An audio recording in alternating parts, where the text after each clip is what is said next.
The Lord is my shepherd, I shall not want. He makes me lie down in green pastures. He leads me beside quiet waters. He refreshes my soul. He guides me along the right paths. Even though I walk through the darkest valley, I will fear no evil, for you are with me. Your rod and your staff, they comfort me. You prepare a table before me in the presence of my enemies. You anoint my head with oil, my cup overflows. Surely your goodness and love will follow me all the days of my life, and I will dwell in the house of the Lord forever.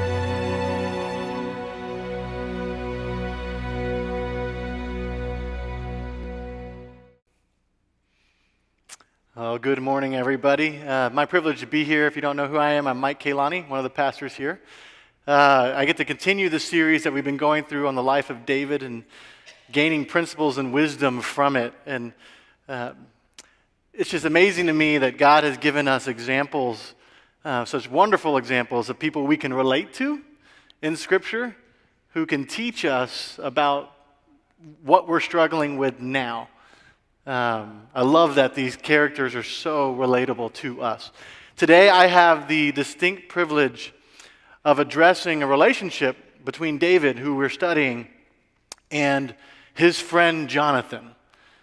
David and Jonathan are one of the most historical, famous friendships of all time. They're this model of friendship that we'll be looking at today to apply to our own friendships going on. So as we address this topic of friendship, I just want to acknowledge this fact that friendship is this wonderful thing.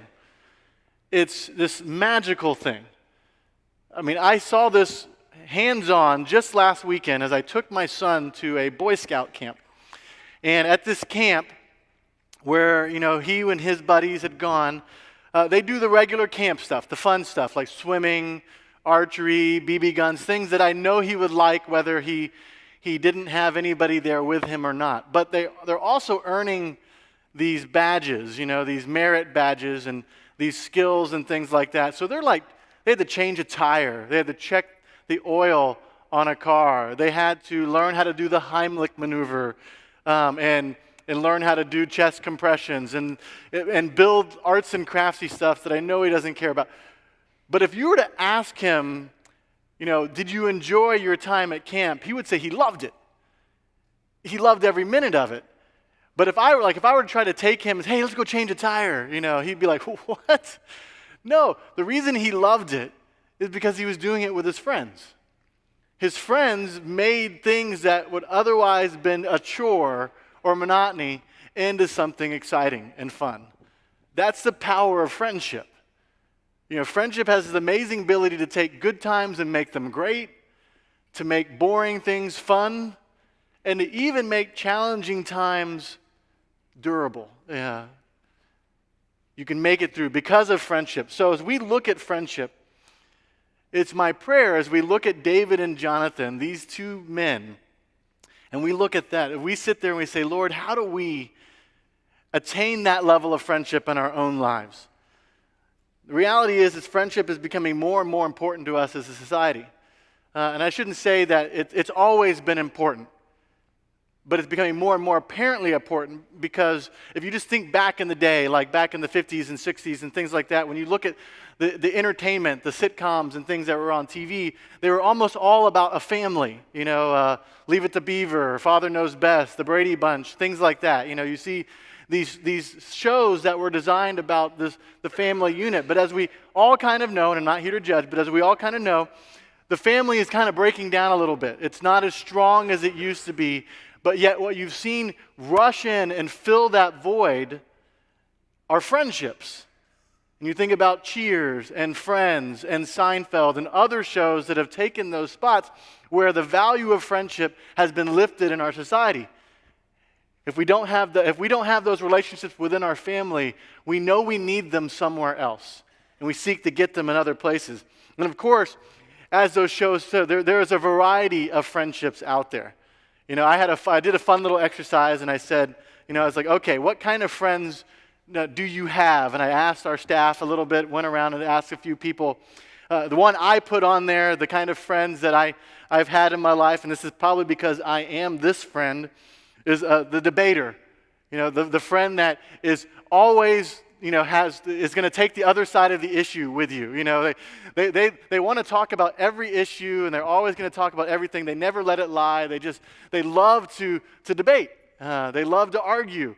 I know I tend to fall in there, and I know it's a little bit of a guilty, but people who enjoy that tend to be like being around me. But that's not the only kind of friend there is. There's the friend that I call the oak. That friend who is always there, never moving, solid, steady. They're that oak of a friend where you never wonder if they're going to be there when you need them. Of course, there's other people said things like there's the mooch. The friend that doesn't seem to own anything themselves. I'm sure you've had one of these. They're always borrowing your stuff. And you're like, you bear with it because you know you love them, but they exist, and if you don't know who it is, it may be you. My favorite, though, was someone brought up the overtoucher. There's that friend who does not have personal space. You guys know this one? They're always hugging or like, putting their arm around you or massaging your shoulders or whatever. They're that friend who doesn't know that people have boundaries. And they physically are there, I'm going to miss BJ because BJ was this kind of friend. He was the guy who hugged you and you felt like, violated a little bit when he did so. But there's all these kind of friends, and the list could go on. And I actually want to show you a video that will kind of help you classify, because as you watch this video, my prayer is that you'll sit there and you'll say, oh, I know that person. Oh, I know that person. So watch this.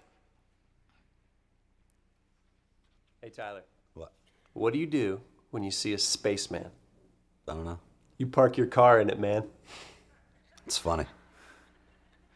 Yeah, why aren't you laughing? I said that's funny. Yeah, but that's what you do when you can't even muster up a courtesy laugh. I don't know what you want from me right now. I don't know. Maybe just a... That's not really my style. I'm more of a... Oh, I'm kind of a...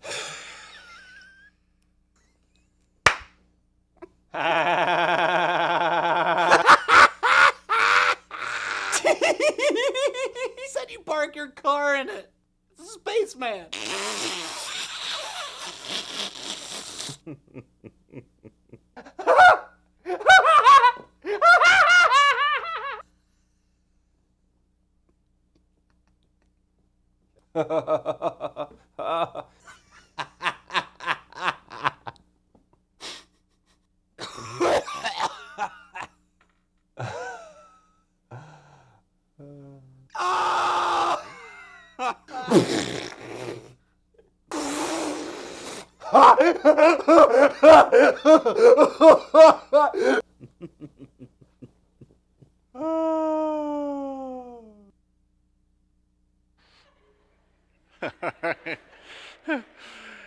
You can relate to that, right? You have these people in your life, and you love them for it. There is a variety to the friends that are given to us, and I love that variety.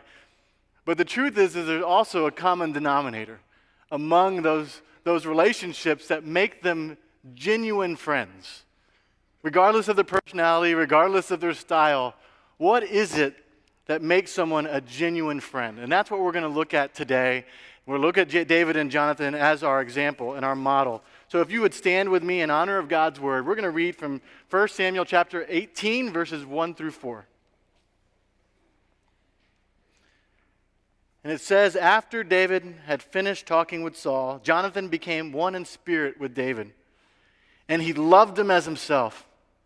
From that day, Saul kept David with him and did not let him return to his father's house. And Jonathan made a covenant with David because he loved him as himself. Jonathan took off the robe he was wearing and gave it to David along with his tunic and even his sword, his bow, and his belt.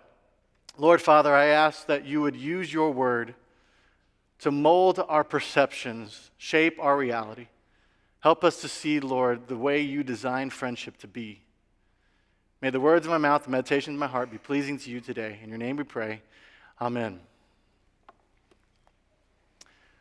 Well, David and Jonathan are these unique friends. I mean, they're not the normal run-of-the-mill friends. I doubt you probably have met a friend like this. See, what happened was right after David had killed Goliath and was being honored in front of the whole nation, Jonathan bonded with this man, and they became friends from that point forward. Their friendship actually extends over dozens of chapters and goes all the way to 2 Samuel chapter 1. What you'll find is that after that moment, they may have known about each other, but they didn't know each other until that moment after Goliath. And they formed that friendship. And that the scripture says for a while, they fought side by side. And I'm sure, when David got his reputation for being a man who would kill tens of thousands, Jonathan and him were playing those games of like who could defeat more of the enemy. Because Jonathan himself was no lightweight. If you look back at 1 Samuel 14, you'll see that before David was even on the picture, there was a time when the armies of Israel were in a bad position, and the armies of the Philistines were on the cliff, looking down upon the armies of Israel. And the armies of Israel weren't moving.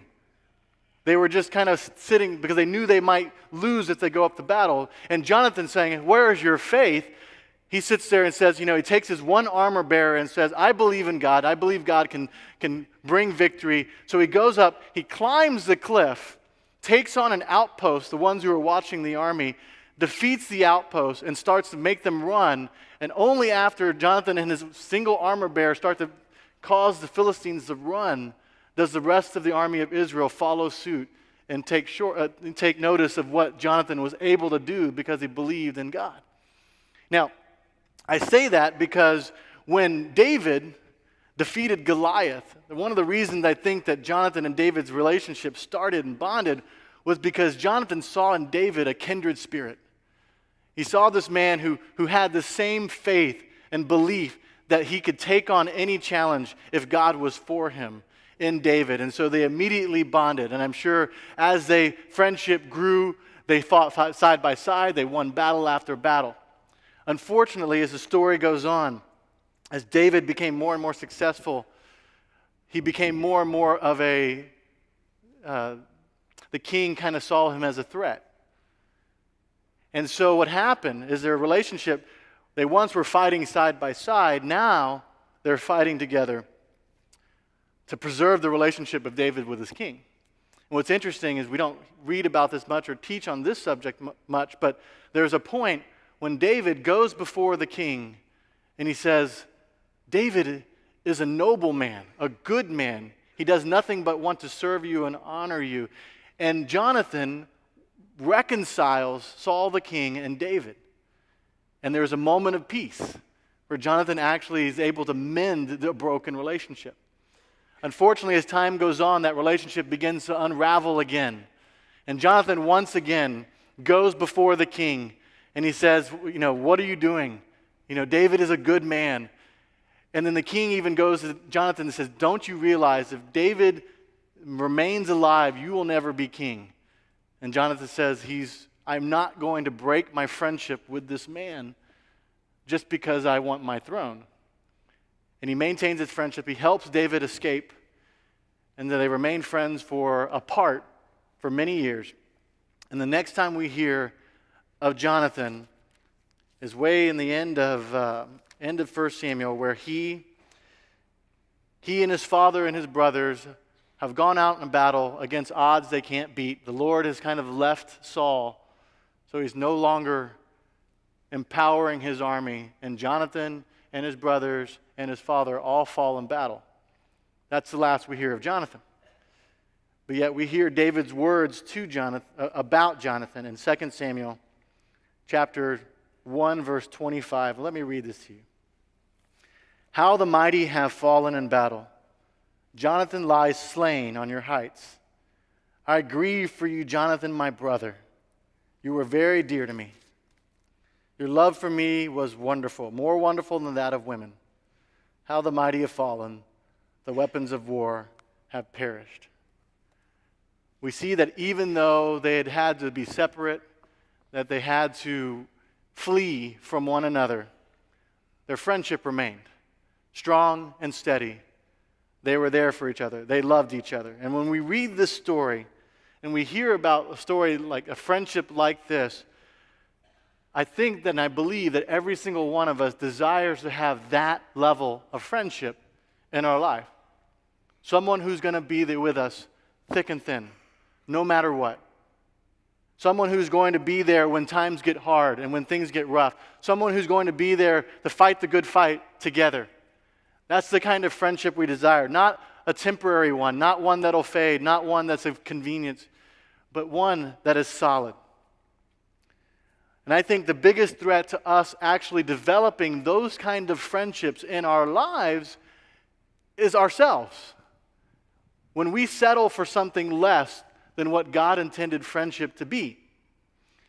And I'm going to list 4 things that I believe we settle for that are less than genuine friendship. And tell me if you don't see some of this. There's what I consider people who settle for convenient friends. Convenience friends these are the kind of friends that you just happen to be friends with because it's convenient. Maybe they work next to you. Maybe they're your neighbor. Maybe you take the same class. Maybe your kids are in the same class at school. And guys, I'll be candid, maybe your wives are friends. And you just happen to be there because the husbands have to join you every now and then. Those are convenience friends.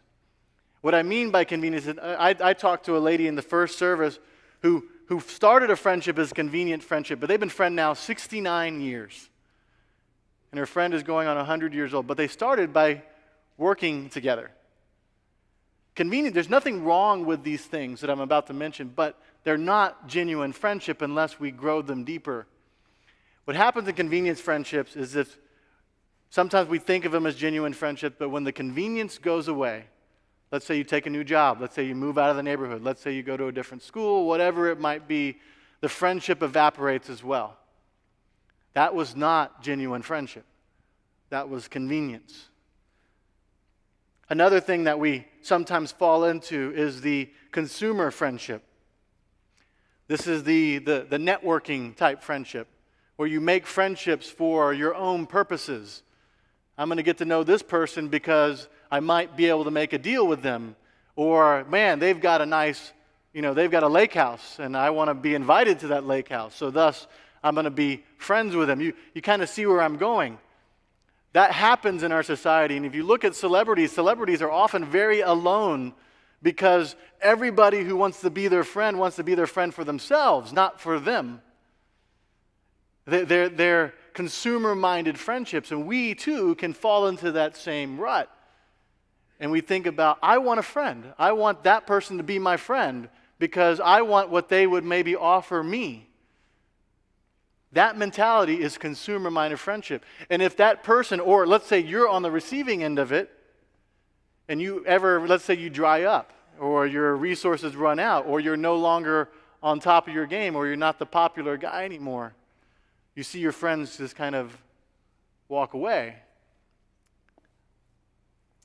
And then also another one is this idea of just quantity. In our world, social media has just gotten this one up to a high level. According to Facebook, I have 1,000 friends. I have some great friends, but I do not have 1,000 friends.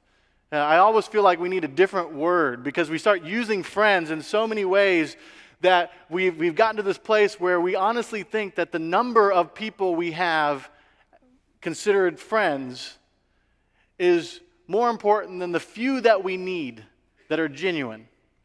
And we can caught in this game of saying, I have so many friends, but I don't really have a real friend. And the one I think that as a church we have to be most careful of is what I call tribes. Friends that are simply there because we agree about things. We believe that Jesus is Lord. We believe that, on being moral or conservative or whatever it is. There are times when people they consider friends because they're just a part of a group that all shares similar beliefs and ideals. But yet, if they were ever to change their mind or they were ever to question any of those beliefs or ideals, they may find their friendships falling away pretty quickly. They maybe find themselves being booted out of the group. I mean, Austin is filled with people who are united by something, some group. I mean, there's the swimmers, the cyclists, you can go anywhere. I mean, you can go to a roller skating rink and you'll see people who are united around roller skating. I mean, they exist. But if you were ever to stop skating, you wouldn't really see those friends much anymore, would you? If you ever stop attending this church, would your friends here still remain your friends if you were to go through a time?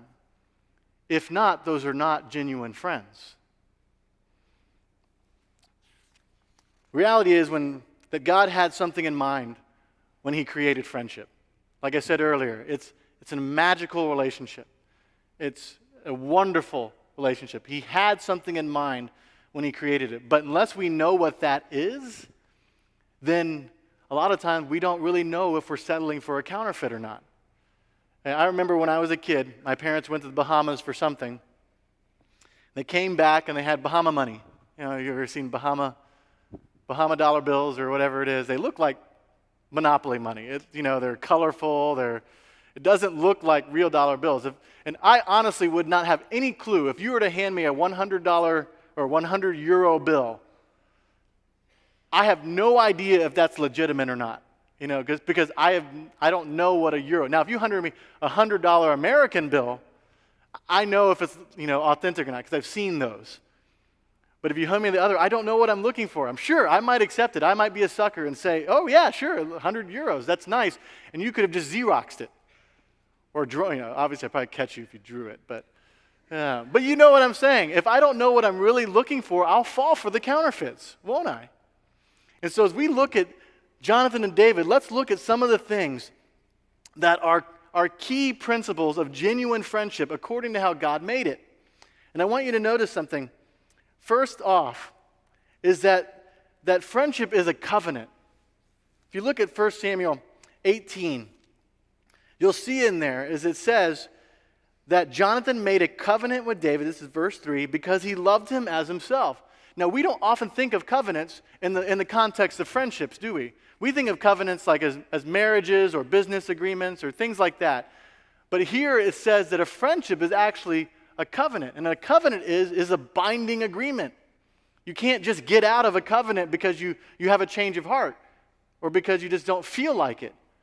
There's consequences to breaking a covenant. A covenant is a binding agreement, and that's what a friendship is as well. It's not something that speaks directly against those friendships that are just convenient, temporary. A genuine friend is a friend for life. Someone you're united with. Someone whose life is as important to you as yours is to you. When I thought about this, what I realized is how important, how friendship goes well beyond just my people I grew up with. I ought to be friends, good friends, with my family, with my wife, and with those people who God has brought in my life. This covenant is a vital covenant. We'll talk a little bit more about what that means and some other aspects. But I find it interesting is that you'll see this in David's life. After this covenant is made between Jonathan and David, David will not do anything to harm Jonathan, even though Jonathan's father continues to pursue David and try to kill him. In 2 Samuel chapter 24, verse 11 through 12, hear David's own words, where he says, as he's speaking to Saul, "See, my father, look at this piece of your robe in my hand. I cut off the corner of your robe, but did not kill you. Now understand and recognize that I am not guilty of wrongdoing or rebellion. I have not wronged you, but you are hunting me down to take my life. May the Lord judge between you and me, and may the Lord avenge the wrongs you have done to me, but my hand will not touch you." He has made a covenant that he values that life as much as his own. He will not break his covenant. That is the kind of relationship, a friendship is. Even if that friend turns on you or goes down the wrong path or pushes you away, you've made a covenant. You stick with that person. You see that in there. Not only do you see that friendship is a covenant, but you also see that there's this idea of being accountable to excellence in a friendship. You know, there's this time when David realizes that Saul is coming after him, and he goes to Jonathan and says, Jonathan, show me what I have done wrong. If I have done it wrong, you be my judge, you be my executioner. I do not want to be in sin against your family, against your household. And Jonathan, when Jonathan says, I can't believe my dad would be against you or want to take your life, Jonathan has to say, David, he's throwing spears at me. You know, he's trying to pin me to he's trying to kill me, man. You know, go talk to him. You'll find for yourself. But what's interesting to me is that they're willing to speak truth into each other's lives in order to be better men. I'm sure they did it on the battlefield as they fought together and they tried to one-up each other. But here you see it very clearly as they sit there and they go, show me where I'm wrong. Where are my blind spots? I'm an open book to you. I will listen to you. I'm accountable to you. I want to be a better man. You know, a friend is not someone who just tells you what you want to hear all the time, or is always going to agree with you. You're going to always say what you want them to say. A true friend is someone who will tell you tough news if you need to hear it. Will tell you the truth when other people may not have that liberty in your life. So it's covenant, accountability, excellence. And the last one is this idea of selfless sacrifice. You'll see this in several places. But Jonathan and David were willing to sacrifice themselves for the other.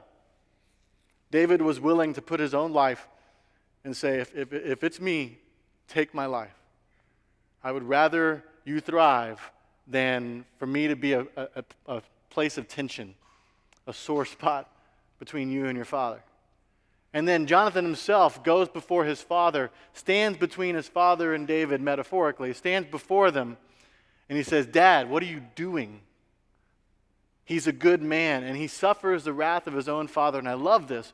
When Saul says, Jonathan, if we don't kill David, you will never be king.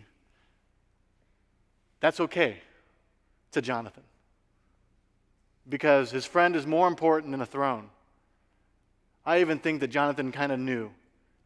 You know, when he took off his own robe and his own armor and everything and gave it to David, I think he knew that David is a better man to be king than I am. He was willing to sacrifice everything for his friend. So when you look at these ingredients and you sit there and you go, these are some of the core ingredients of a genuine friendship. What you'll find, and this is kind of what I found as the summary over it all, is that friendship at its core is a struggle. That friendships are formed by struggle and for struggle. A friendship is a bond that is formed by struggle and for struggle. Now, we often think that friendships are designed for fun, aren't we? You know, we think of friends as, you know, picnics and cookouts and, you know, going to the beach together and things like that. And that's true. The friendships, like I said, can take things and make them more fun. They can make things better, and that's what they're designed to do. But ultimately, we know the value of a friend when we have been in one of those times of struggle.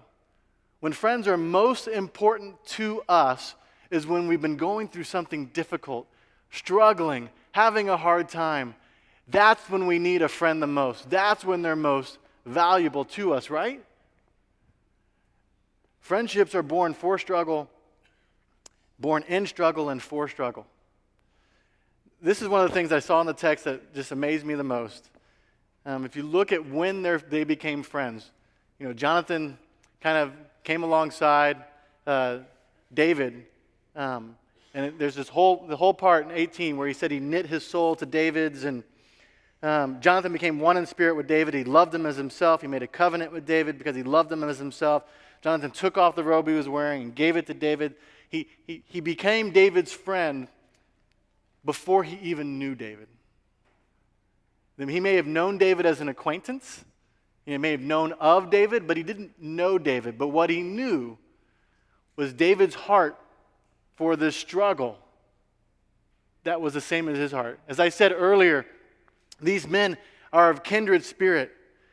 In 1 Samuel 14:6, Jonathan says, "Nothing can hinder the Lord from saving, whether by many or by few." That's his faith, his boldness. He knows that God will bring victory. He's fighting for God's kingdom. And then you see David's own words. He says, "Let no one lose heart on account of this Philistine who's Goliath. Your servant will go and fight them." Both of these men had this courageous spirit, this passion for God's kingdom, to see the nation, God's nation, be victorious. They both had this passion. And when Jonathan saw that passion in David, before he even knew who David was, he knew that this man was going to be his friend, because they shared a struggle. They shared a joint passion for something greater than themselves.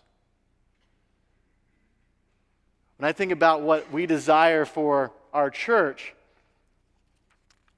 that is where we're, JJ just talked about, our church is made up of three pieces. You're here at worship right now, but there's also the piece of community. And there's also the piece of mission, worship, community, mission. That's who we are. That's what we're about. And what I find interesting is I look at where friendships are formed. Friendships are formed around community and mission. Now, not everyone's struggle is the same, and to be honest, there's a lot of, but friendships are formed around a variety of struggles. I mean, some of your best friends are probably friends that you made when you were struggling through your adolescent years, trying to figure out, why is my voice changing? And, what do I do with these things called girls? And, you know what I'm saying? You've developed some strong friendships there because you were going through your adolescent years together. I'm sure there's some of us who have developed great friendships because of the fact that, we were going through really hard times with somebody. We were going through maybe an illness or a layoff or something of that sort, and we struggled with those things, and we built these bonds of friendships around those things. I mean, maybe your passion is bringing disco back, and you have friends who you're going to really try to bond with and try let's get on this together. Let's bring disco back. That's our mission. You can have a variety of missions. There's no doubt about that. But have you ever noticed sometimes as you mature and what you're passionate about changes, that a friend who doesn't share that, maybe you shared that passion for getting through adolescence together, but now you're passionate for God and they're not? How the friendship struggles a little bit? Friendships are born around a common struggle.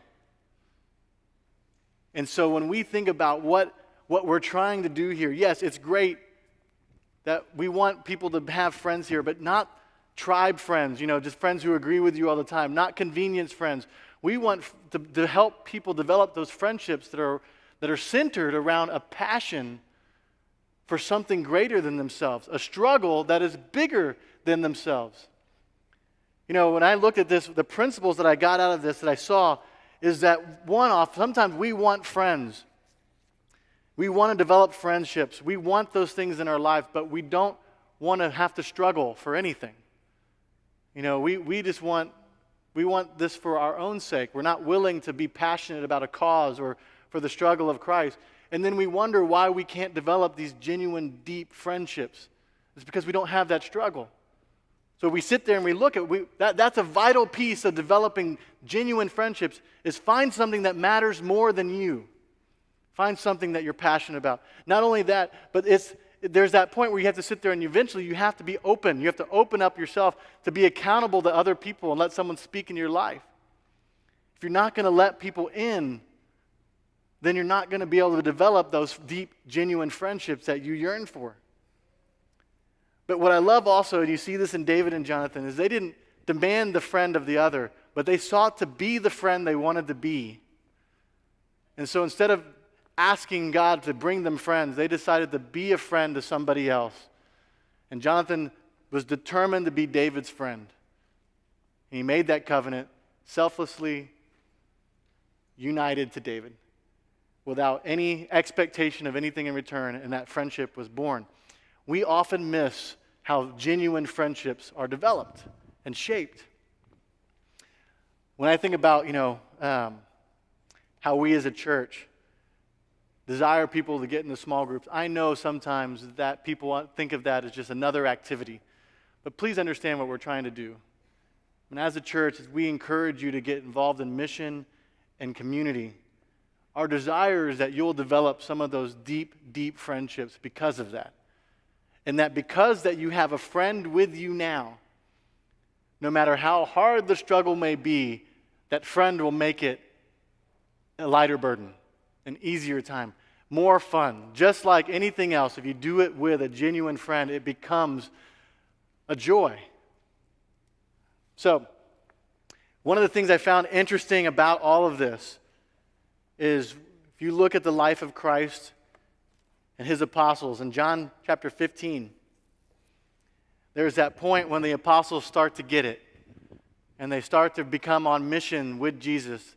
And when Jesus says, he shows that when he realizes that these disciples are starting to be co-laborers with him, to be in that same struggle with him, he says these famous words where he says, I no longer call you servants, because a servant does not know his master's business. Instead, I have called you friends.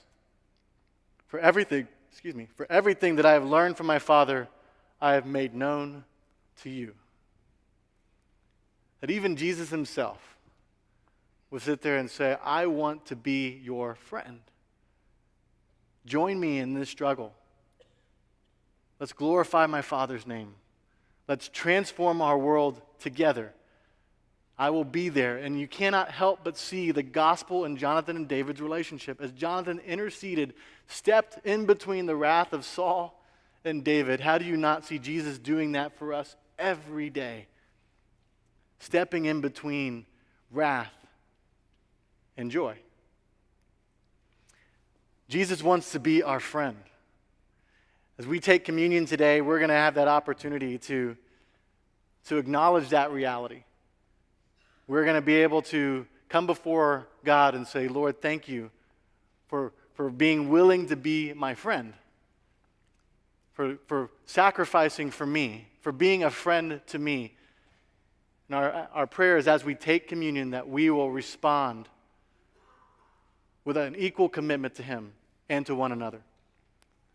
Lord Father, I want to thank you so much for the privilege it is to come before you on this day. Thank you so much for being able to be called your friend.